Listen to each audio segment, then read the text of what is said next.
We interview people from across Australia in the footprint of more than 250 Indigenous nations. We recognise and deeply respect our First Nations people, their heritage, cultural beliefs and close relationship with the land on which we walk, drive or fly over. This podcast has been made possible with the support of Isuzu Ute Australia, a major national partner of the Royal Flying Doctor Service and also the sponsor of the Flying Doctor podcast series.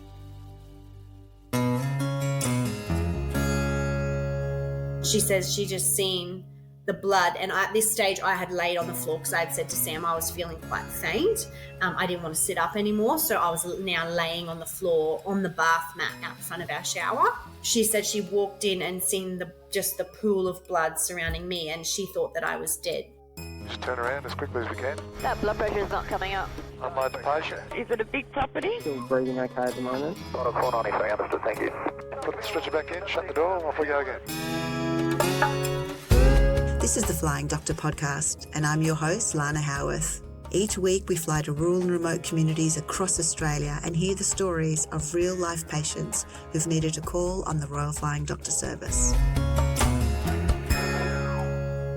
There are some 300,000 babies born in Australia each year, and the vast majority of those births have no complications or challenges. And for women who do have issues during labour or after the birth of their child, we have a strong health system that quickly reacts to tackle those issues. But what if you live on a remote cattle station in the Northern Territory, some 400 kilometres northwest of Alice Springs, and you need postpartum care? Let me introduce you to Lil Bryant, who has had a very scary journey after the birth of her second child. Hi, Lil. Hi, Lana. Before we dive into the adventures in recent times, let's talk about where you grew up. It wasn't in the Northern Territory, was it? No, not too far from the Northern Territory, actually. But yeah, on a cattle station in Queensland, in the Channel Country in Queensland. So out past Mount Isa? Yeah, southwest of Mount Isa. Was it a big property? It was, yeah. Roxburgh Downs I grew up on. So my family were managing for NAPCO at the time. And so we moved to a couple of different places, but Roxburgh Downs was where I spent most of my childhood. We've mentioned Roxburgh Downs before on this podcast. So could you tell me a little bit about that station? What did it look like? What was the landscape like? Yeah, it was a beautiful station, massive backyard to grow up in, which is always amazing. We had a river that flowed just behind the house, and it was fed by springs. So there was spots that had water in it all year round. So it was lovely. On weekends we could go to at various spots on the river and jump out of the paper bark tree into the water and have a fire with some yabbies on the fire, and it was a really beautiful place to grow up. And do you have many siblings? Yes, I'm one of four. So I've got two older siblings and one younger sibling. There's quite a gap in between the two older ones and us two younger ones. So me and my little sister were hand in hand while the two older ones were at boarding school. And does that mean that you grew up on motorbikes and horses or ponies and you know, like that was life for you?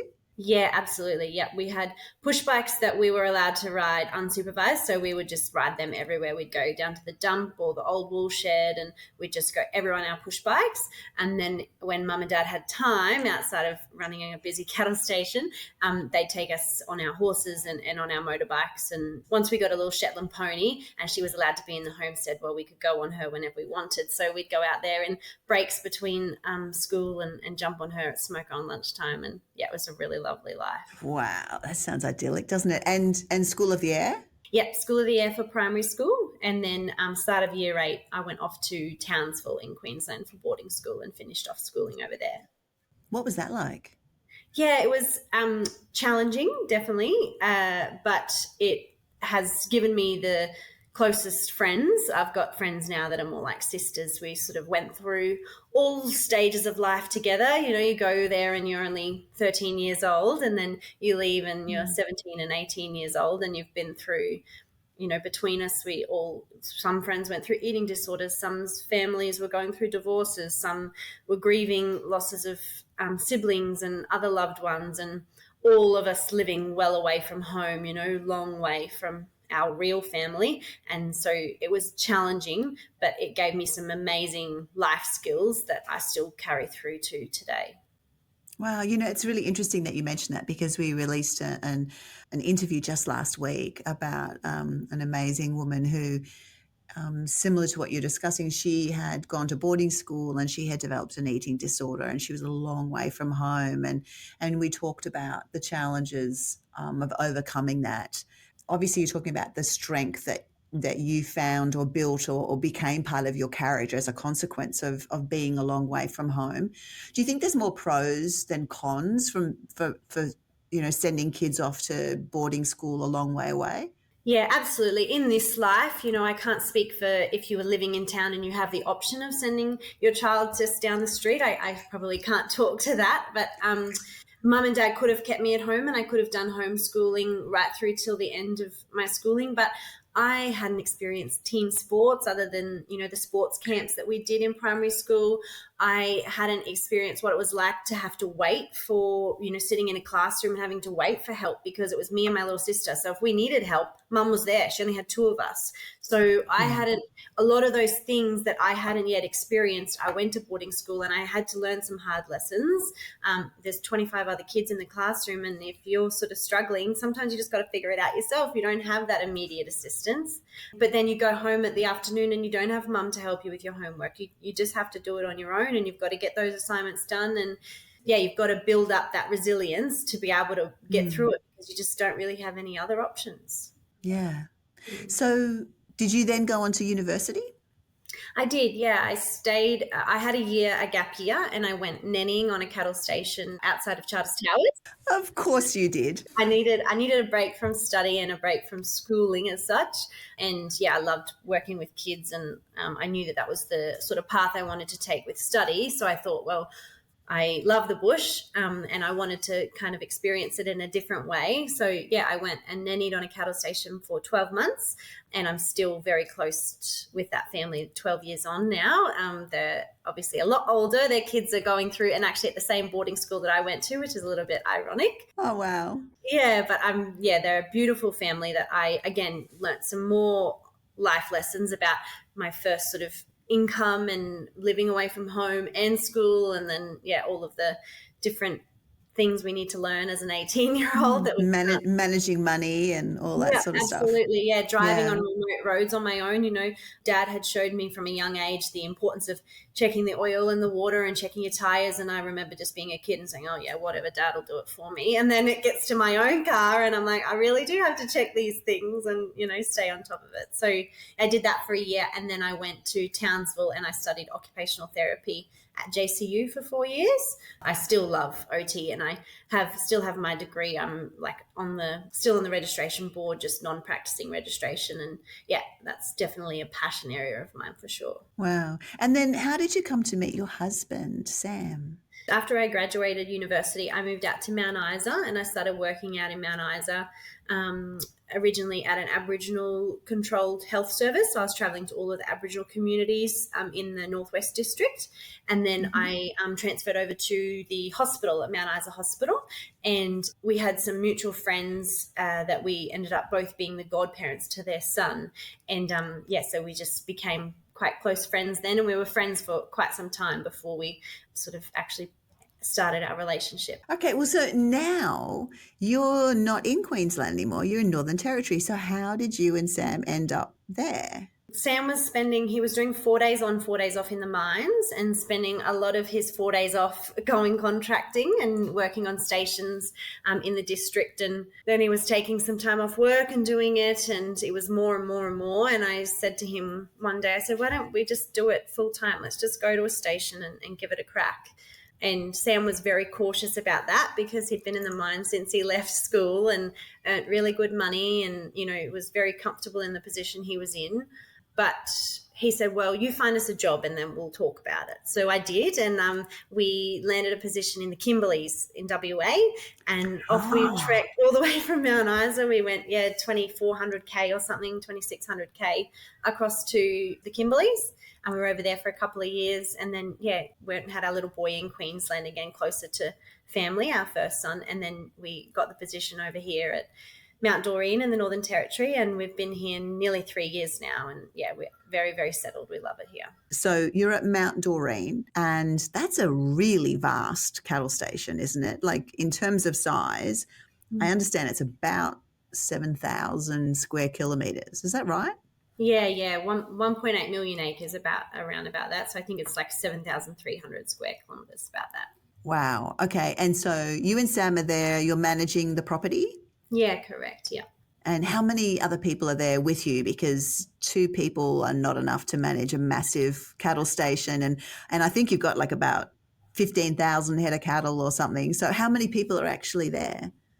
Our numbers vary depending on the contractors and all the others that we have coming in and out. At the moment, we've got 2 fences here and we've got 3 tank builders, so that's 5 extras. But normally there's around about 12 to 15 of us, just depending on who's coming and going.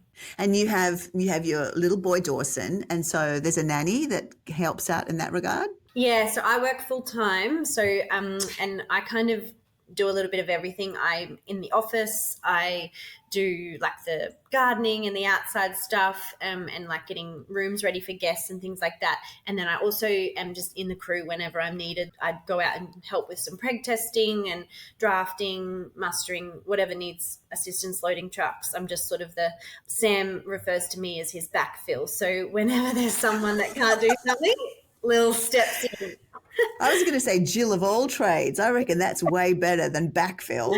But anyway, okay, we'll deal with Sam later. Yeah, he said, you're just the one that I can transfer into any position. Our cook has a day off and I'll be in the kitchen cooking, or our head stockman's away and I jump into the crew and run the stuff on the ground while Sam's up in the air, and we just make it work. Everyone does a bit of everything around here. Right. Well, then you obviously over the years, you've definitely built up the skills to be able to step into anybody's boots. It sounds like you're very much at home. Yeah, absolutely. I'm definitely the most happy and most comfortable and content when I'm out in the middle of nowhere. So you don't miss Townsville? No, absolutely not. I miss family. We have a lot of family that are still over in Queensland. And of course, I miss them probably more since having my babies, because I miss their aunties and uncles being around them. But I also know that the life that I'm giving to my kids, the one that I got to experience, is the best life that they could have. What do you love about living in such a remote place? Because I think many people don't, particularly those that live in cities, have maybe never been in a location which is so far away from other services. So let's just paint the picture for a moment. So Mount Doreen Station, where you are currently, is about 400 kilometres from Alice Springs. Is there any other township or city that's close by? No. So we have 2 Aboriginal communities that are we are close to, Yuendamu being one of them, and that's about an hour and a half from us. But so it has a little clinic, and as does Neurope, but yeah, nothing more than that. And to get to Alice from where you are, I'm presuming it's majorly dirt roads, or is it sealed, or? No, we're very lucky. The Tanami Road has been done up in recent years, so we only have a 70k driveway of dirt and the rest is bitumen. I love it. Only 70 Ks of dirt. Do you actually drive to get supplies and so forth, or do you fly? No, we drive. Yeah, we drive into town, and yeah, it takes us 4 hours. If I've got the kids, it's usually maybe 4.5, but yeah, about 4 hours. How often do you have to go in?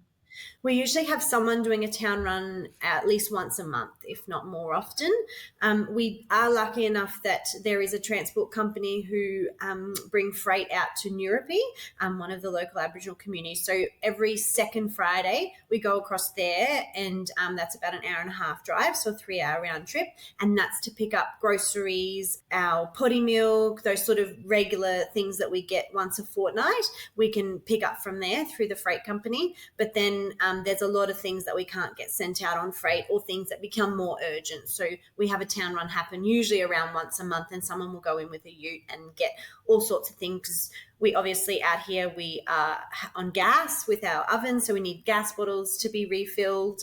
We get a fuel truck that comes out here because we're all on generator power. We're not on mains, obviously, so we need regular diesel and unleaded, and for Sam's helicopter we also get avgas. So fuel truck comes out about once a month, once every 6 weeks or something. So yeah, we get enough services, I suppose, between having some things come out here and then other things in the town run. How often does post get delivered, and how does post get delivered? Yeah, we have a mail plane that comes once every week on a Tuesday morning, and we're very lucky that we maintain that airstrip for both the mail plane and for our RFDS planes. So the mail plane comes, every Tuesday morning, and it brings our mail. And then if we need to send something, we can bag it up and send it on the mail plane. It'll go back into town.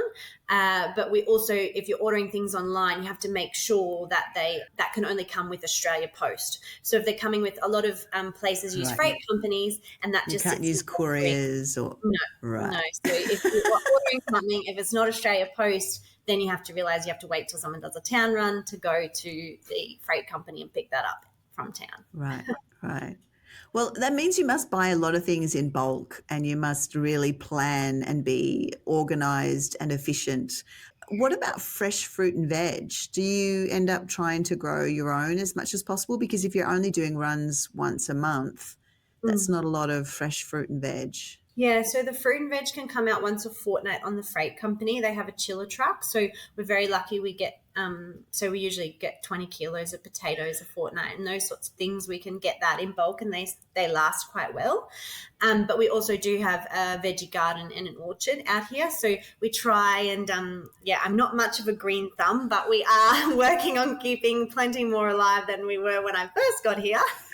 So it's a work in progress. Such a different world. Amazing. All right. Well, and how is Dawson taking to life there on the station? Is he loving it? Oh, yeah, absolutely. Yeah, he's definitely a bush boy. He's 2.5 now, and he has a little balance bike that he just zooms around the whole homestead in, and he goes on ball runs with our ball runner every Saturday morning. She takes him on a ball run because that's her shorter run, so she can take him with her, and off they go. She's got a trough broom where the handle snapped in half, so she's cut that off for him, and he has his own little trough broom, and he goes and cleans the troughs, and he's got a lot of spunk and a lot of stubbornness, but he also has a lot of responsibility, which I think I'd seen something online the other day that said that farm kids and station kids learn responsibility before they even know what that word means. And I see that in him. He goes and feeds the chooks every morning and helps me. He was just out there with me this morning helping feed a new potty that's come in, helping it give its milk, and he knows how it all works. So at the ripe old age of 2, he's got plenty of responsibility, but he loves it. Yeah. Everything we do is for our little family, and so it's nice for him to see and be a part of that, and understand why mum and dad do what they do a little bit. Yeah, he's going to grow up to be a little Sam, I think. Now tell me about Poppy. So your beautiful little girl. Tell me about the pregnancy with Poppy. How did that go? Yes, Poppy's pregnancy was a dream. Poppy, I had no choice. Dawson was only maybe 5 months old when I fell pregnant with Poppy, very unexpectedly. We had tried for many years for Dawson, and so we probably weren't as careful after having Dawson because we thought, it won't happen. It took us years for Dawson.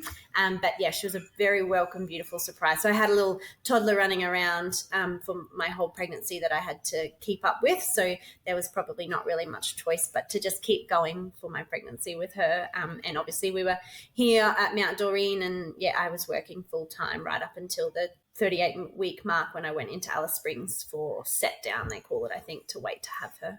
Let's talk about set down because, again, that's something that many city people won't be familiar with. But when you're pregnant and you live in a remote area, it's just the standard practice. Would you mind describing what that is there for you and how that works? It's in the Northern Territory. They have, if you are in a rural or remote area where there is no access to birthing facilities, such as Mount Doreen, you have to be in your nearest birthing centre 2 weeks before. They recommend 2 weeks before baby's due date. So at 38 weeks, you go into Alice Springs.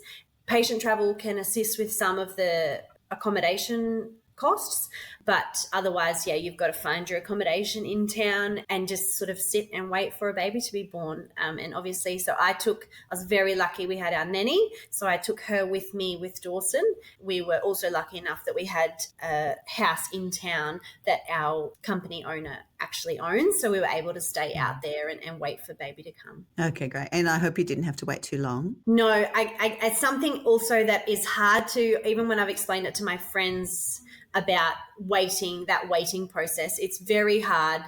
Sam couldn't be with me, obviously. We've got a station to run, so he was just sort of on call as to when Poppy decided that she'd like to join us.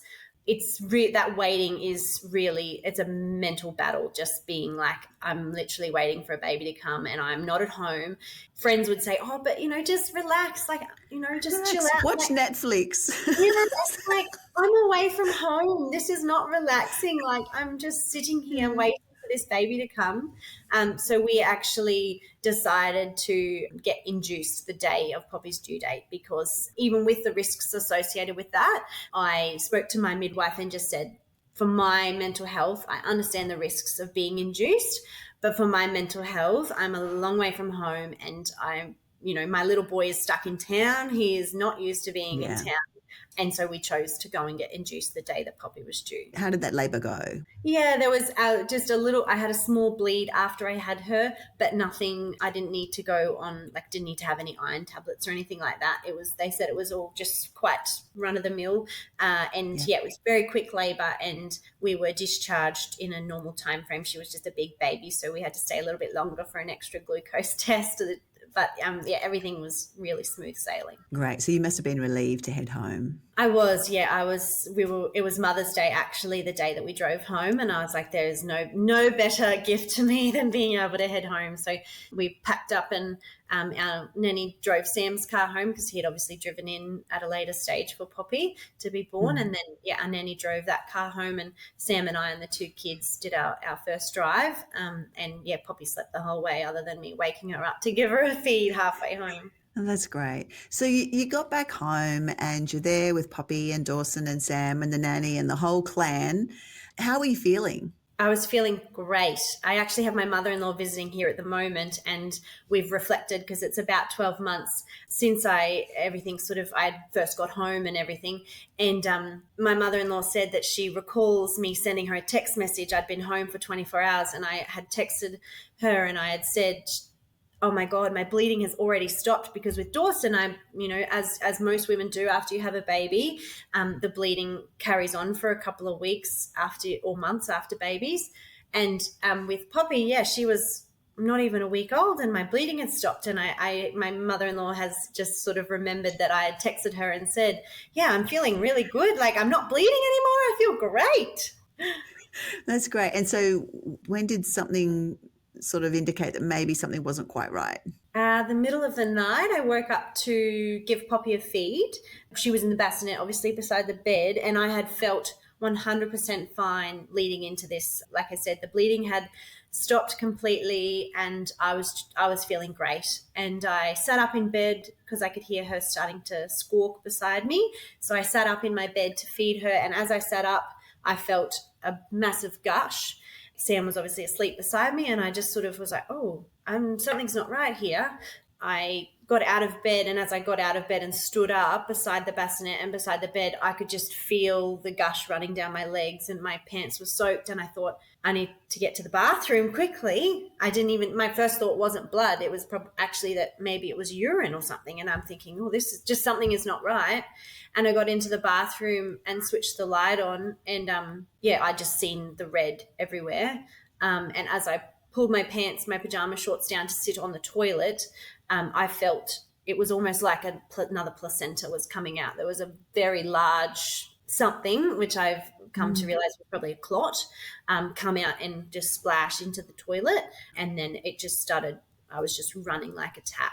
And I called out to Sam, and he got into the bathroom and obviously was quite confronted by what he's seen. Yeah. What did you do? My first thought was to ring my midwife. So this was just a few minutes after that. I rang my midwife on call. She said, hang up right now and ring the ambulance. And this was just the midwife on call, not my midwife. So she didn't know where I was. And I said, I'm 4 hours from town. I can't ring an ambulance. And she said, well, who do you ring? And I'm like, RFDS. And she's like, well, hang up now and ring them. And so I hung up and I just called the MRAC line, which is obviously through the RFDS, and spoke to the MRAC doctor on call. She said, who's there with you? And at this point, I actually hadn't called out to Sam. As a new mum, and I've reflected on this a lot, I think you downplay everything and you think, it's fine, it's fine, it's fine. And I hadn't even called out to Sam at this point. And then the doctor said, who's there with you? And I said, my partner's in the bedroom. She said, get him there now. And so I screamed out to him. I said, Sam. At that point, I had made it off the toilet. And for some reason, I thought I had to have a shower to clean myself up, like that was going to help anything. So I got to the base of the shower and I was sat on the floor. And she said, can you put me on the phone to Sam? And so I put him on the phone. I think he had it on speaker. And because, again, I'm the medical one in this partnership. So anything medical, Sam refers to Lil because Lil can deal with that. She's on speaker. The doctor says to Sam, you need to press on her uterus as hard as you can, press on the lower part of her tummy. We need to try and control this bleeding. She said to him, feel for her pelvic bone. And again, this Sam's like, oh, I don't know what that even is. And I'm listening. So I grabbed his hand and I put it above my pelvis and he just pressed down as hard as he could. So he started doing that and the doctor said, I'm going to hang up right now and I'm organizing a plane to get out there to you. Do you have an airstrip? Which we said, yes. Are you lying on the floor of the shower at this point? Where are you? I was sat up with my back against the shower screen and as the doctor said, I'm going to organize a plane to get out there. She said, I need to hang up now, but I will ring you back. If anything changes or you need me, you ring us immediately. So we hung up the phone and Sam was sort of pressing. I'm sat against the shower screen and he's pressing on my stomach.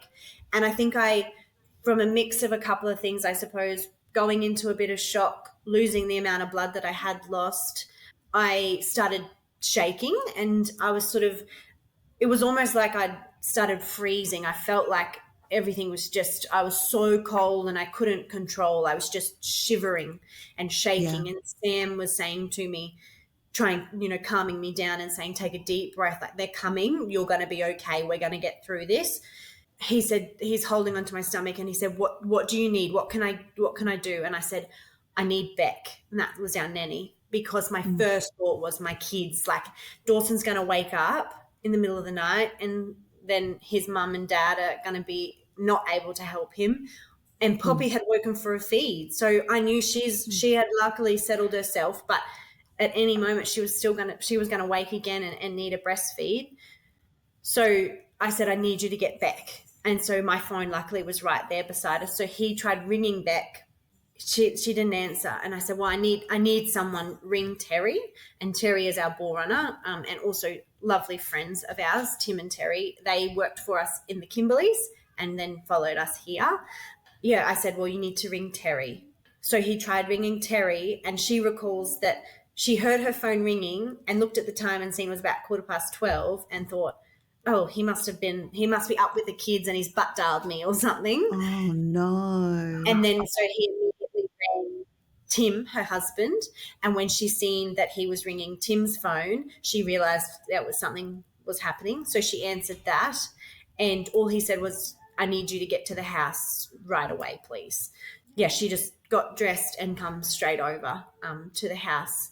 She got to our house, the main kitchen. There's a door into our house from the main kitchen, and she got to that door and we were obviously still in the bathroom. She's like, hello, because our house was obviously dark other than the light in the bathroom. And I said, yeah, you can come around, Tez. And yeah, Terry walked around the corner and she says she just seen the blood. And at this stage I had laid on the floor because I had said to Sam I was feeling quite faint. I didn't want to sit up anymore. So I was now laying on the floor on the bath mat out the front of our shower.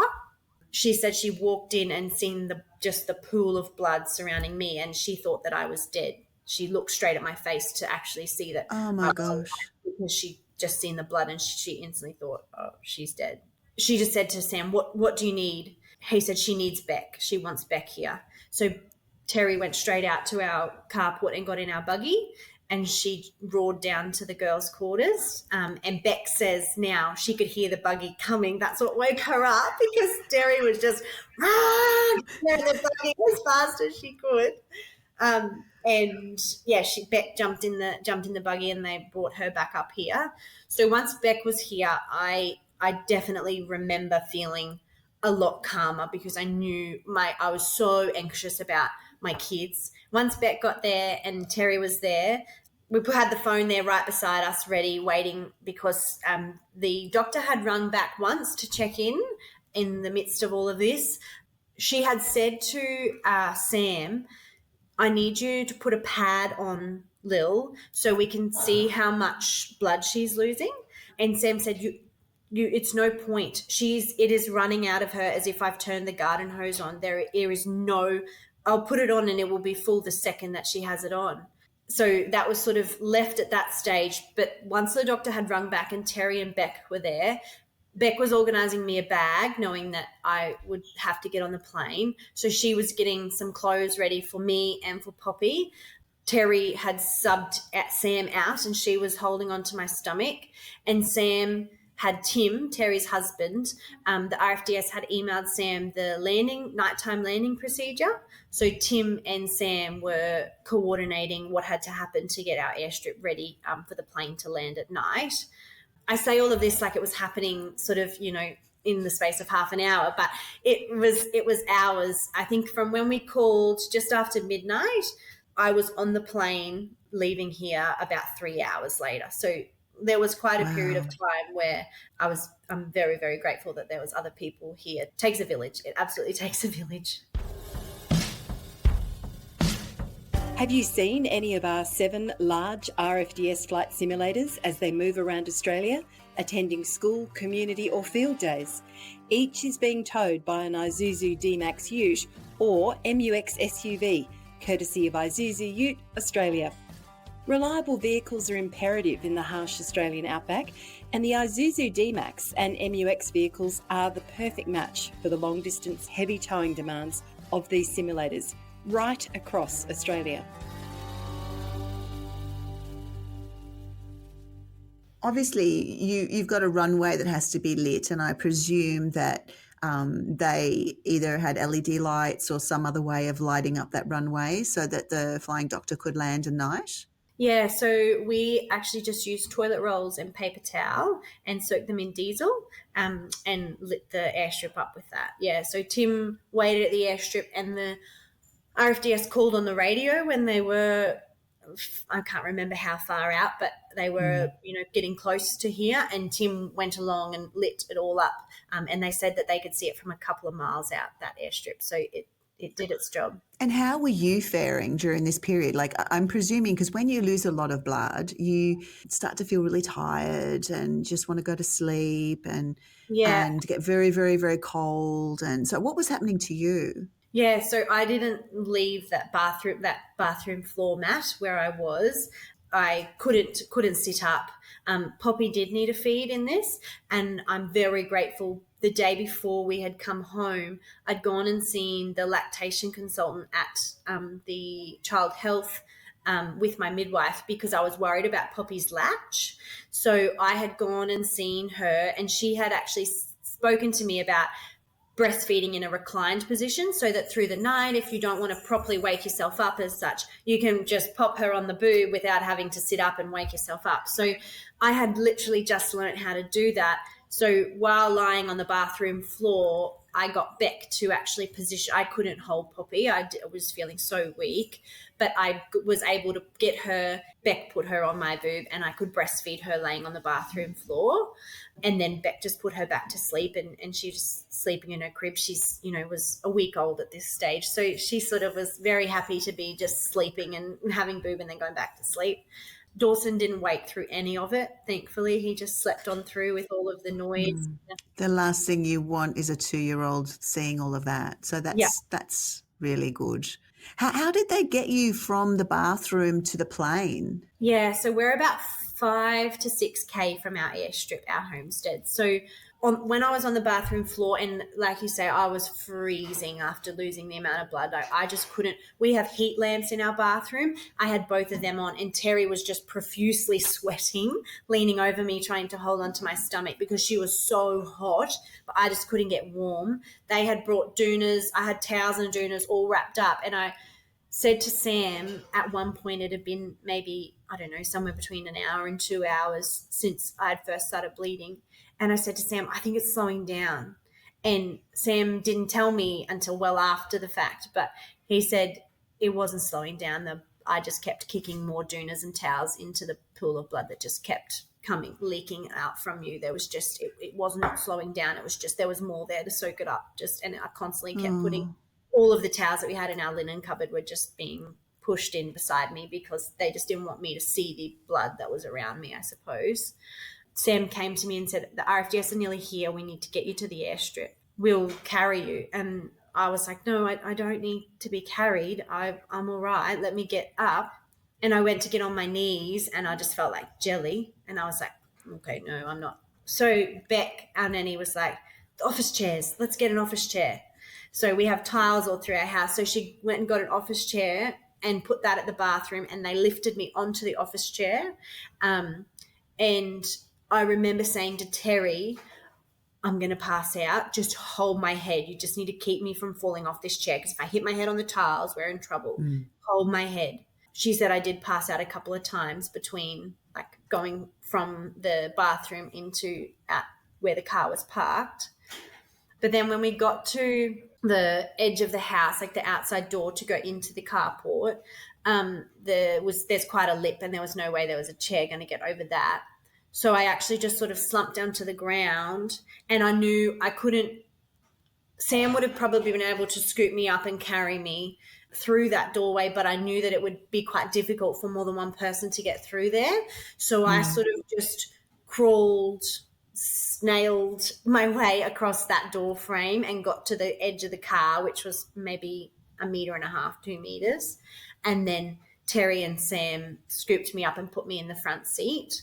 And then Terry got in the back seat, which we had 2 car seats. And then in the middle seat, we have this toy box thing. So Terry was sat on that toy box, reaching through over the glove box, the center console, pushing down on my tummy still, because that was the one thing that like the RFDS doctor had said to us, do not take pressure off that uterus. Like we need you to keep pressure on it. If she bleeds out, we will lose her. There is nothing we can do to stop her from bleeding other than the pressure on her stomach.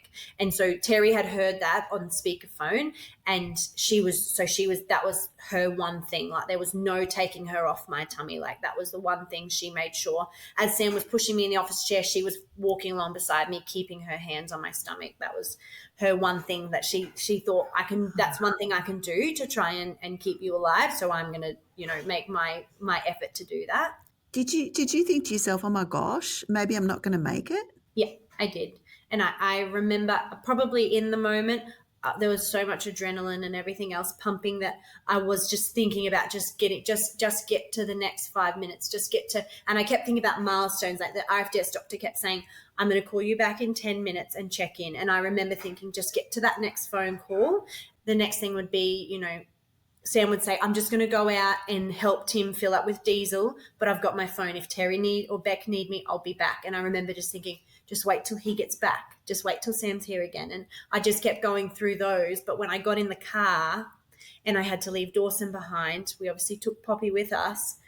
I remember grabbing Beck by the hand and just saying, thank you. Just give him a big cuddle from Mum, please. Because leaving him was heartbreaking. I just thought, when am I coming back to you? It was awful. I already had so much mum guilt because as you do bring a new baby into a family, and he was only 15 months old when she was born, and I had so much mum guilt about that, and I was then leaving him and he was going to wake up in the morning and Mum and Dad aren't here, and I just remember thinking I need to do everything to get home to him as soon as I can. At that point, did you actually realise how much blood you'd lost?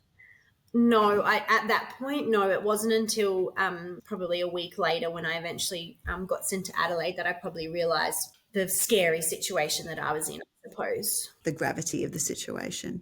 Yeah. Wow.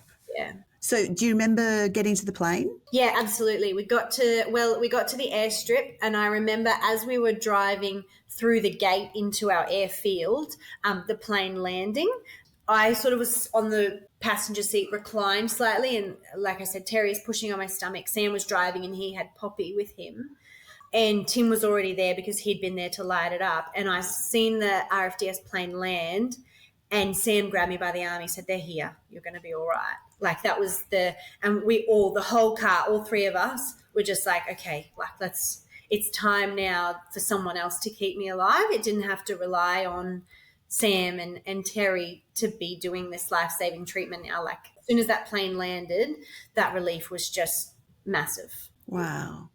So what happened when they actually got you actually onto the plane? Do you remember the conversations with the nurse? Do you remember any of that? Or did you just finally at that point say, I'm just going to close my eyes and let Yeah. this process happen? I remember the start. I remember the midwife and the doctor that came over and met me at the car, and they wanted to obviously assess me before moving me anywhere. Then, they got me into the plane and they said, we're going to start giving you some medication. Then I remember taking off, but I don't remember any more of the flight. I just closed my eyes. Which is completely justifiable. Yeah. Yeah. Wow. When did you wake up? At what point do you remember then your next step in this journey? I remember the two ambulance officers that picked me up from the RFDS plane, and the RFDS doctor came with me to the hospital, and I remember the parts of that journey, and I remember the RFDS doctor had a hold of my hand and he was saying, all right, we're going through, the roundabout at the gap, we're going through that now, and he was prompting me at each point of where we were, which was so helpful because you're just laying on this stretcher bed the whole time and you don't have I didn't have my bearings of where anything was, and so that was really nice that I sort of was realizing that we were closer to the hospital. And then we got to hospital, and I don't really remember much of that immediate treatment I received at the hospital. I know that I went straight up to the maternity ward, and the obstetrician came and seen me, but none of that is really, it's all a bit of a blur until the next morning. I remember my midwife came in to see me. So it was really nice to see her because she knew my story and she knew Poppy, obviously. So my dad was on his way to come and meet Poppy. And so I remember saying to Sam in the early hours of the morning, I said, you need to ring Dad and tell him, like, don't come to Mount Doreen. If he wants to come, he's coming to Alice Springs. Yeah. And Sam contacted both of our parents. So what did the doctors say actually had occurred? Because while hemorrhaging after a baby does happen, what had happened to you was a little bit more unusual. So the initial thoughts were in that I had had some retained placenta or retained products, which is quite common after having a baby, and that likely with the amount of blood that I had lost, I had lost that retained product. So they did a scan and there was nothing else left inside. And so they were quite confident if they treated me with a course of antibiotics, the bleeding had stopped. So they were quite confident that I'd lost whatever it was that was still in there. And with some antibiotics, I would be fine. I presume they had to give you blood though, right? Because you'd lost so much. They didn't. And probably in hindsight, I probably A, didn't understand, and B, downplayed the amount of blood that I had lost. They had sort of anticipated it was maybe 500 mil to a litre, but in hindsight, it was a lot more than that. So I think they had said to start taking the iron tablets, which I already had because from just you have them in stock in case of when you're pregnant. So I had started taking those and some antibiotics, but they sort of said to me, just stay in Alice Springs for another 24 hours and then you should be right to head home. Sam wanted me to stay another day, but again, I had left Dawson at home and I was like, they've told me I'm fine, I'm going home. Poor Sam. Oh my gosh. I mean, I actually really feel for your husband and your friends who went through all of that. And then a day and a half later, they're being told, off you go, choof, choof. Yeah, absolutely. And then they were proven right because, we got home and we were only home just over 12 hours and we had another call to the RFDS. So what happened then? You're back home and 12 hours later. Because I hadn't even properly unpacked from coming home the first time, like when we had first had Poppy. So I was just like, okay, I'm feeling a little bit crappy today, but I need to get some order into my life. I've got suitcases to unpack. And so I was trying to sort of potter around doing these things. And my nanny's saying to me, that can wait. It can wait. I'm like, oh, it's already been waiting. She's like a week old. I need to unpack. And everybody's like, you almost bled out last night and now you're trying to organise the nest. Okay. And then it was nearly smoko time. She said, I'll make you a cup of tea. And as she said that, I sort of turned and looked at her and she said, what's wrong? She said that the colour had just dropped from my face. And I said to her, I said, I think I'm bleeding again. And she's like, okay, what do you need? I said, just give me a second. Let me just go to the bathroom. And I went into the toilet and, same thing again. I pulled my pants down and there was only a small clot this time, like probably a fist size. And then the blood was just running. A fist Yeah. size. Yeah, that was in the second. And that's a small clot because the one the night before was bigger than that. Yeah, the one that it would have been 2 nights before was about the size of probably like a football, like an AFL football. It was like having another placenta. It was horrific. Yeah. Beck was standing at the toilet door and the door was closed, and she said, do I need to ring Sam? Because he had just gone to check on some cattle just here at the house yards. Do I need to radio Sam? I said, yeah. So she tried to get him on the radio but couldn't get him. He must have been out of the car. And, of course, Terry, bless her, she had come in to check on me, and as she walked in the door, Beck just said to her, you need to go and get Sam. Lil's bleeding. And so she got in the car and she got to the front gate and he was already on his way home. And he said that she just swung the door open and said, Lil's bleeding, get home. And then they both took off back up here to the homestead. And in the meantime, I had called RFDS again and I said, look, I was brought in a couple of nights ago for a postpartum hemorrhage and I am bleeding again. And they said, yep, right, we are on our way. And they came and got me. It was much calmer this time. I think probably we feel like we'd just done it 2 nights earlier, and it was during the day. I think nighttime adds a whole element of anxiety, whereas this was in the middle of the day. Yeah, so they got me into town, but again, the bleeding stopped this time. Actually, while I was on the RFDS flight, there was no more bleeding the second time into town. All I can think of as you're telling me this story, Lil, all I can think of is the absolute mess that your house must be in. Like every single sheet and towel and bath mat and everything, like this macabre scene. When I was flown out the first time and there was just blood everywhere in my bathroom, and from apparently I didn't see it, but from my bedroom, it was just a trail of blood to the bathroom, that Beck, my nanny, she said I was way too worked up to go back to sleep at 3 a.m. when I got flown out. So she spent the next 4 hours until Dawson woke up washing sheets and on her hands and knees, cleaning my bathroom floor and just mopping up blood after blood. She said she washed my bed sheets 3 times before she could get the blood out of them. And, yeah, she washed all of the towels. I came home to a pristine white bathroom again. What amazing friends and staff you have. Oh, my gosh. Yep. Okay. So, all right, so we're take 2. Here we are again. You're back on the RFDS plane and you're being taken back to Alice Springs again, and the bleeding has stopped this time. But what are they saying? Because you live too far away from Alice Springs Hospital to do this 3, 4, 5 times a week. So what is the doctor telling you? The doctors are saying, look, the bleeding has stopped. We're not really sure what's going on. And Sam ended up saying, we are not going home until we know what's happening with her, because it's just, this is ridiculous. The next time she might not be so lucky. So, and she's already lost so much blood. So the doctors they kept doing scans, and then they went in and did like a D&C to try and clear if there was something that was missing in the scans, to try and clean it out. And they were just at a wit's end.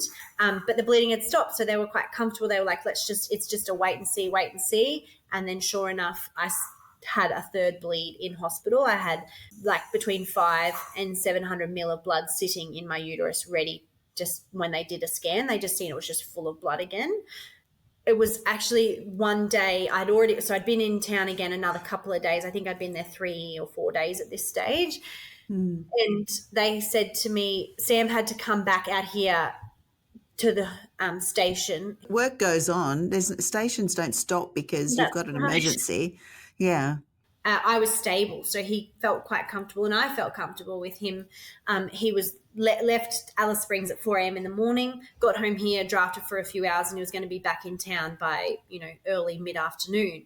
Off he went, and then that morning is the morning that they found I was full of blood again, and they said, we are going to rush you in now for surgery again. and we're going to put a balloon inside of your uterus, which will just push all of the uterine wall tight. And just like, I guess, a tourniquet works on the outside of your body, it will work from the inside, and it will just squeeze those uterine wall to just try and control this bleeding, because we need to get you on the next RFDS flight to Adelaide. There is nothing more that we can do for you here in Alice Springs. If you keep bleeding, we're going to lose you. So put the balloon in. They gave me a bag of blood as well, because by this stage, obviously, my iron and everything was just dropping very, very quickly. My hemoglobin was, Were you scared, Lil? that day was the scariest moment of my life, because I had to leave Poppy with the midwives because Sam hadn't made it back to town yet, and he was on his way, so he had no phone service. So there was no way for me to tell him what was going on. So I remember ringing my mum, who is in another state. She's in Queensland, and not only her feeling worried for me, but then I'm crying on the phone to her saying, Mum, this is what's going on. I need you, when Sam gets to town, I'm not going to be in this room. So he's going to freak out because he's going to come to my room and I'm not going to be here.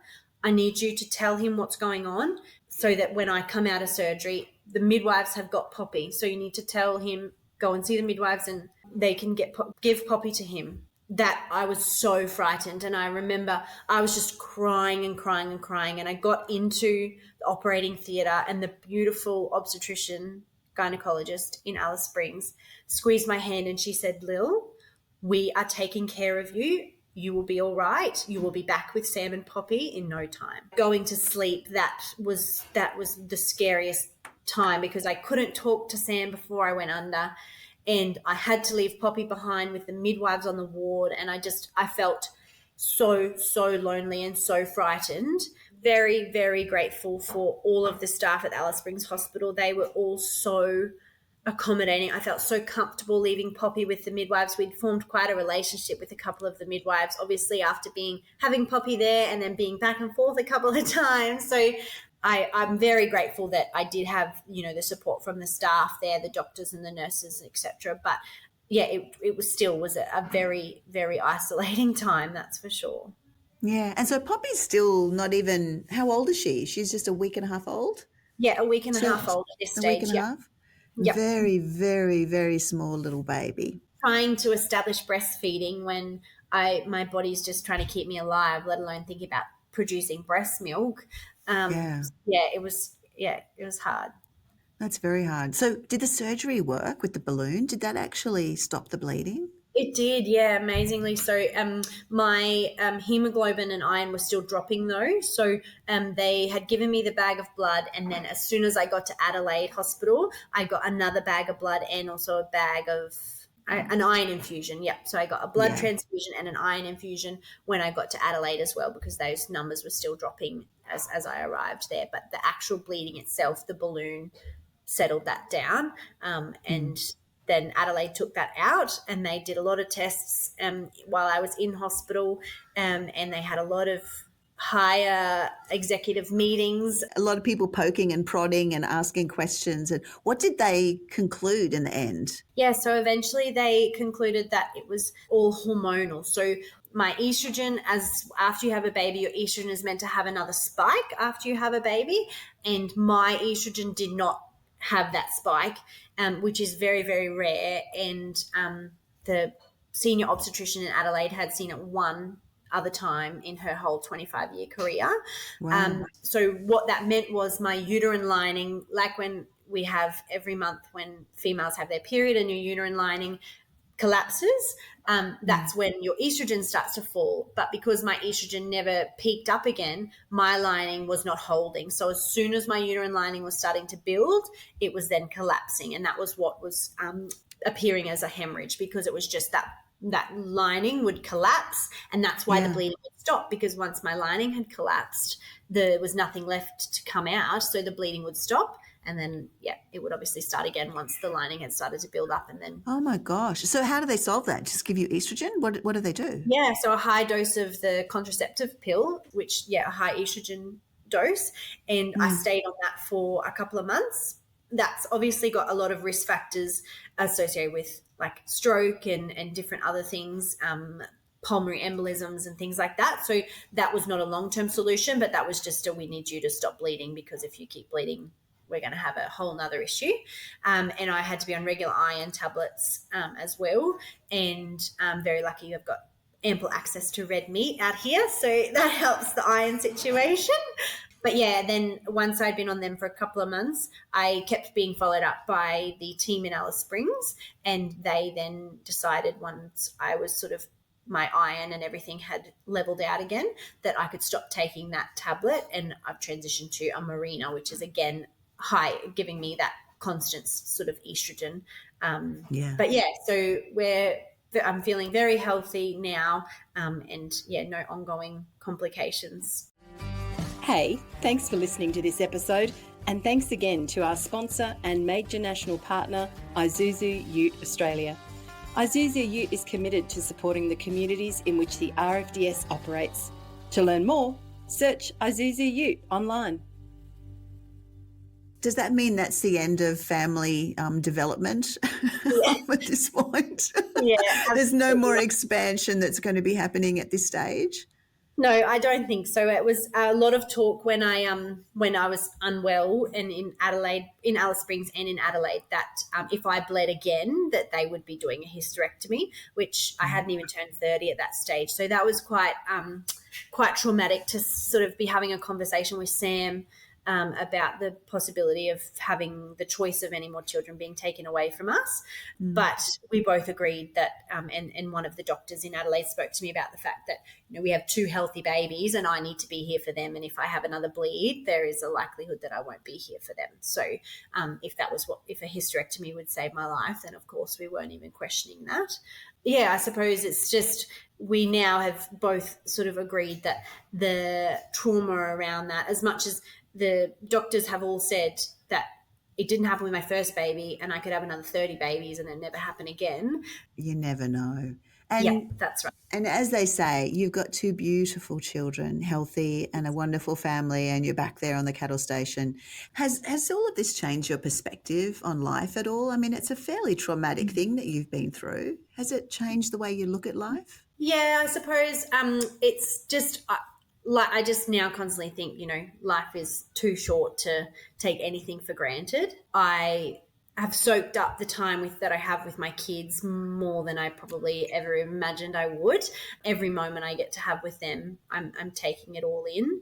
And we just, I suppose we're just appreciating the village that we have. And, we're a long, long way from all of our family and our close friends, but we have such a beautiful village here on the station who would literally do anything. And that showed, middle of the night, I'm lying on my bathroom floor pretty much naked, and 2 of our employees are there with, literally hands deep, holding onto my stomach, trying to keep me alive. Yeah, it just goes to show that, family is what you create. It is, absolutely. Do you have any advice for others, either mums who are worried about an upcoming baby delivery, or just others who live remotely and may be concerned about raising a family? What are your thoughts? Yeah, my thoughts are that there is no better place in the world to raise a family.